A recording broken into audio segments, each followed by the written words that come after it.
இப்போதான் நம்ம சேனலுக்கு நீங்கள் முதல் முறையாக வரீங்கன்னா தயவுசெய்து கீழே இருக்கிற ரெட் கலர் சப்ஸ்கிரைப் பட்டன் அழுத்தி சப்ஸ்கிரைப் பண்ணிக்கோங்க. கூடவே அந்த பெல் பட்டன் அழுத்தி ஆள்னு கொடுத்துக்கோங்க. அப்போ தான் நம்ம போடுற வீடியோ உங்களுக்கு தினமும் கிடைக்கும். சரி வாங்க இப்போ நம்ம வீடியோக்குள்ளே போகலாம்.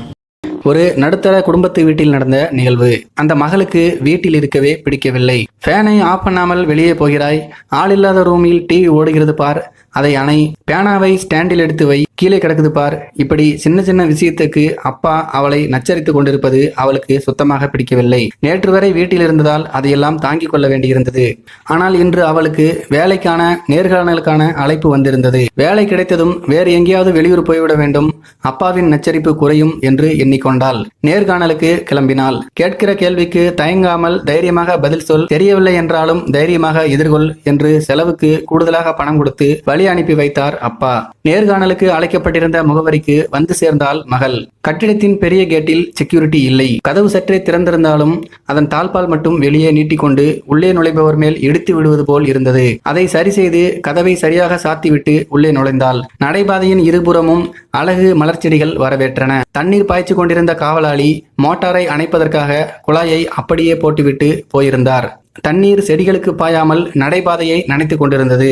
குழாயை கையில் எடுத்தவள் செடியின் அடியில் நீர் படும்படி போட்டுவிட்டு கடந்து சென்றாள். வரவேற்பறையில் யாரும் இல்லை. நேர்காணல் முதல் தளத்தில் நடைபெறுவதாக அறிவிப்பு வைத்திருந்தார்கள். மெதுவாக மாடிப்படியில் ஏறினாள். நேற்றிரவில் போடப்பட்ட விளக்கு காலை 10 மணியாகியும் எரிந்து கொண்டிருந்தது. விளக்கை அணைக்காமல் செல்கிறாயே என்று அப்பாவின் கண்டிப்பு காதுக்குள் ஒலிப்பது போல் தெரிய எரிச்சல் வந்தாலும் படியின் அருகே இருந்த சுவிட்சை இயக்கி விளக்கை அணைத்தாள். மாடியில் பெரிய ஹாலில் ஏராளமானவர்கள் இருக்கையில் அமர்ந்திருந்தார்கள். கூட்டத்தை பார்த்த மகளுக்கு ஒரே திகைப்பு. நமக்கு இங்கே வேலை கிடைக்குமா என்று மனசாட்சி படபடக்க ஆரம்பித்தது. பதற்றத்துடன் அறைக்குள் நுழைய காலடி வைத்தவள் மிதியடியில் வெல்கம் என்ற எழுத்து தலைகீழாக இருப்பதை கவனித்தாள். அதையும் வருத்தத்துடனேயே அதை காலால் சரி செய்துவிட்டு உள்ளே நுழைந்தாள். அறையின் முன்புறத்தில் நேர்காணலுக்கு நிறைய இளைஞர்கள் அமர்ந்திருக்க பின்பக்கத்தில் பல மின்விசிறிகள் சும்மா சுற்றி கொண்டிருந்தன. யாருமே இல்லாமல் ஏன் அறையில் விசிறி ஓடுகிறது என்று அம்மாவின் கேள்வி காதுக்குள் ஒலிக்க மின்விசிறிகளையும் அணைத்துவிட்டு மற்ற இளைஞர்களுடன் சென்று அமர்ந்தாள்.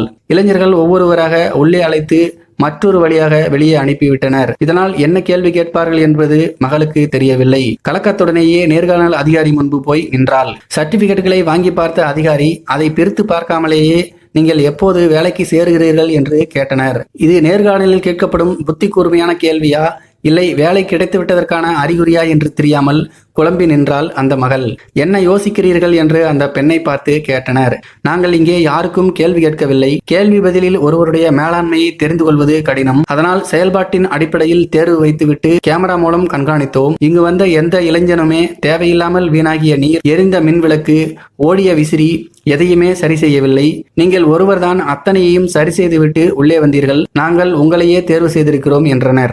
அப்பாவுடைய கண்டிஷன்கள் எப்போதும் அவளுக்கு எரிச்சலையே தரும். அந்த ஒழுங்குமுறையே என்று வேலை வாங்கி தந்திருக்கிறது என்பதை அவள் அறிந்தபோது அவளுக்கு நெகிழ்ச்சியாக இருந்தது. அப்பாவின் மீதுள்ள எரிச்சல் சுத்தமாக தணிந்தது. வேலைக்கு செல்லும் இடத்திற்கு அப்பாவையும் அழைத்து செல்லும் முடிவுடன் சந்தோஷமாக வீடு திரும்பினாள் அந்த மகள். அப்பா நமக்காக எது செய்தாலும் சொன்னாலும் ஒரு சிறந்த எதிர்காலத்திற்காக மட்டுமே இருக்கும். ஒளி விழுகையில் வலி என நினைக்கும் எந்த பாறையும் சிலையாவதில்லை. வலி பொறுத்த சில பாறைகளே சிலையாகி ஒளி கூட்டுகின்றன. நாம் அழகிய சிலையாக உருவாக நமக்குள் இருக்கும் வேண்டாத சில தீய குணங்களை கண்டிப்பால் தண்டிப்பால் சில நேரம் வில்லனாக நமக்கு தெரியும் தந்தை ஒளி போன்ற வார்த்தைகளால் கட்டுப்படுத்துவதால் தான் நாம் காலரை தூக்கி கொண்டு கண்ணாடி முன்னாடி நின்று அவர்கள் உருவாக்கிய சிலையாகிய நம்மை அழகனாக அழகியாக பார்த்து கொள்வது அந்த தந்தை என்ற ஒளி செதுக்கிய கைங்கரியமே. தாய் தன்னுடைய குழந்தையை இடுப்பில் வைத்து கொண்டுதான் பாலூட்டுவாள், தாளாட்டுவாள், கதை சொல்லி தூங்க வைப்பாள். ஆனால் தந்தை அப்படியல்ல. தான் காணாத உலகையும் தன்னுடைய மகன் காண வேண்டும் என்று தோள் மீது அமர வைத்து தூக்கி கொண்டு காட்டிக்கொண்டே போவார். ஒரு சொல் கவிதை அம்மா, அதே ஒரு சொல் சரித்திரம் அப்பா. தாய் கஷ்டப்படுவதை கண்டுபிடித்து விடலாம், தந்தை கஷ்டப்படுவதை பிறர் சொல்லிதான் கண்டுபிடிக்க முடியும். நமக்கு 5 வயதில் ஆசானாகவும் 20 வயதில் வில்லனாகவும் தெரியும் தந்தை இறந்தவுடன் மட்டுமே நல்ல நண்பனாக பாதுகாவலராக தெரிகிறார். தாய் முதுமையில் மகனிடமோ மகளிடமோ புகுந்து காலத்தை கடத்தி விடுவாள். அந்த வித்தை தந்தைக்கு தெரியாது. கடைசி வரை தனி மனிதன்தான். எனவே தாயோ தந்தையோ உயிருடன் இருக்கும்போது உதாசீனப்படுத்திவிட்டு இறந்த பின் அழுவதால் அவர்களுக்கு எந்த பிரயோஜனமும் இல்லை.